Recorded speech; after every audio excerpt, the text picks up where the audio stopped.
Well, good evening, and welcome again to the 2012fad.com. I will be your host for this evening, and my name is Charlie Bluehawk. Last night, we talked about unless we agree, which means even the devil has to live by the law, and why our masters have done nothing to us that we did not first agree to in advance. We agreed to let them do what they wanted to us, and we put it in writing. See, our masters must get our permission, our written permission, in advance because of their religion. They practice black magic. They worship Satan. Therefore, everything they do must be in writing. It must follow the law. Now, as we all know, there are so many laws in the United States today, you can actually pick and choose what laws you want. So breaking the law really doesn't make any sense at that point when you've got enough to choose from. But it still has to be in writing. And it has to be in advance. And our masters have to get that from us before they can rob us, kidnap us, torture us, rape and murder our children, steal our land, steal our homes, steal our country, and then put us out in the streets jobless, while getting us into the middle of an endless series of senseless, mindless, and endless wars. Now, if you have any doubt about this, did you vote for Barack Obama? Barack Obama, a white man, born in Kenya, not a U.S. citizen, a Muslim, raised in Indonesia, who once stated, while he was a U.S. senator, and I'm still not sure how he actually became a senator, he once stated that no U.S. president had the power to take this country into war. But now he's attacked Libya. He's attacked Libya without the approval, without the consent of Congress, which is a requirement under our laws. Did you vote for Barack? A total unknown, a complete non-entity. Did you make Barack Obama president? Well, guess what? You voted our masters into power. And now we are, yet again, at war with yet another Muslim country. A Muslim country that has done nothing to us. And we've just made more Muslim enemies. And we're supporting an internal uprising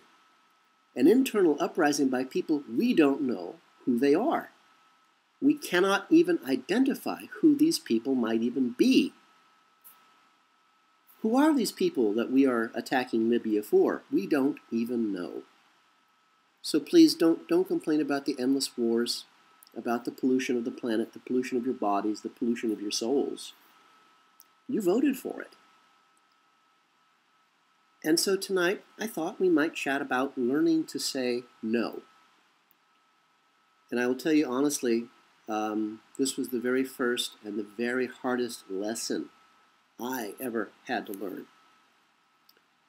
But you see, the ability to say no gives you power over your own life. And that, of course, is the very last thing our masters want you to have. Control of your own destiny. And being able to say no will give you back the power you never knew you had given away in the first place. And so you are programmed, I am programmed, we are all programmed to always say yes. To say yes to everything we are asked to do. Not to say yes makes you a bad Christian. Not to say yes makes you a bad Muslim. Not to say yes makes you a bad Jew. Not to say yes makes you a bad American. To say no is considered to be politically incorrect.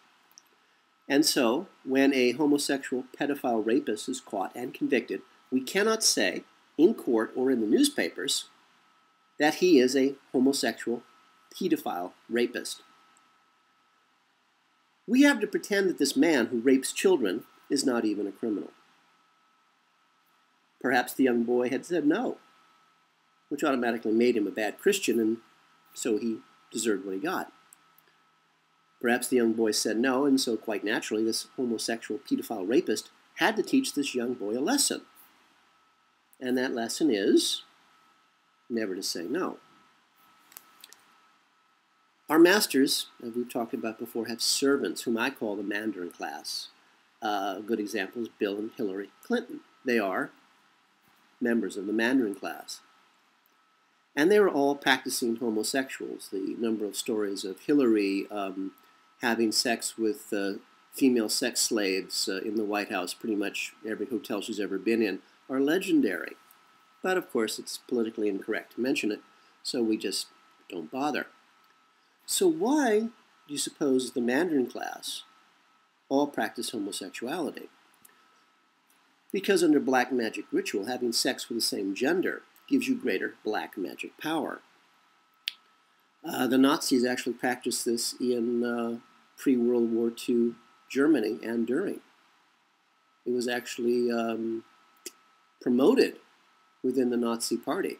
Same sex or same gender sex gave you more power. And being a homosexual pedophile rapist, male or female, gives you even greater power than having sex with someone your own age. Because the purer the spirit, in this case the younger the person that you are torturing, raping, skinning, killing, and then spilling their blood on the altar stone, gives you, again under black magic ritual, even more power. It's another reason why the Mandarin class wants to make terms like homosexual pedophile rapist not only politically incorrect, but now they want to make that term illegal to use in a court of law. Why? Because they know that someday they might get caught raping a child, and they want to keep their freedom. For example, an 11-year-old girl was gang raped in Texas a few weeks ago. The local newspaper reporter wrote how sad it was that these men, these all grown men, had been driven, had been tempted into raping an 11-year-old girl. And how they had to live with her evil, the stain of her evil on them for the rest of their lives. Now, of course, the 11-year-old girl, after that was really never mentioned, the reporter painted the picture in the news report that at the age of 11 years old, she was an evil seductress who got what she deserved. Somehow, the report seemed to forget that she was an 11-year-old girl.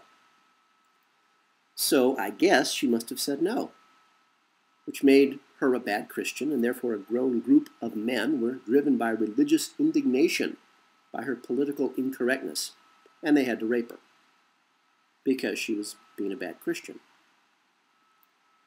So under current American law, she had to be taught that to say no is bad for America. To me, the ability to say no is a personal right. You, me, these small children, all have the right to say no when we're being harmed. We all have the right to say no when we are asked to do something that we know is wrong. What's wrong? What is wrong? Let's say, for example, going to war against yet another Muslim country that was no threat to us at all. Just as Iraq was not a threat to us. The reason we attacked Iraq in the first place is because of the phony 9/11 attack staged against the people of New York. But the strange thing is, and I've never had this explained to me by anybody, the strange thing is those phony terrorists in that phony staged event of 9/11 were all from Saudi Arabia. And so we attacked Iraq. Still haven't figured that one out. And all those phony Saudi Arabian terrorists, most of them are still alive and well in Saudi Arabia because they never left their own country in the first place. And of course, Saudi Arabia is an ally of the United States, so I guess we couldn't really attack an ally when its citizens, theoretically, attacked us.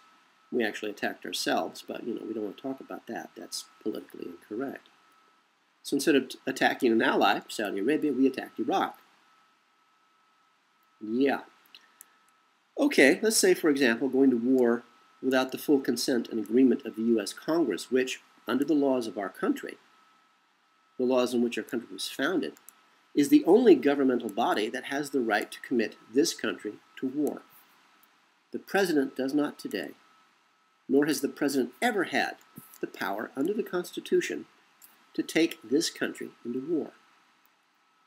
Now, old King George Bush, George IV, if you're keeping track of our British rulers, stepped up and claimed the right to take our country to war on his own authority, which he did not have.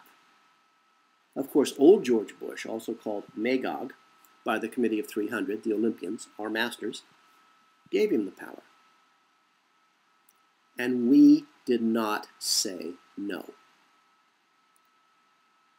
To be a human being, your most basic right is the right to say no. To have the right as a human being to say no, you will not harm me. No, you will not take my land from me. No, you will not arrest me just because I have an opinion. No, you will not rob me of my home just because you are a bank. No, you will not put foreigners into the U.S. military. No, I have rights, and I demand to be treated like a human being. This is not my decision. It's yours. And please remember, this life is not a test. It is your life. And you are the one who has to live in it. For all of us here at the2012fad.com, this has been Charlie Bluehawk, wishing you a really good day, and reminding you always to please keep that one good thought.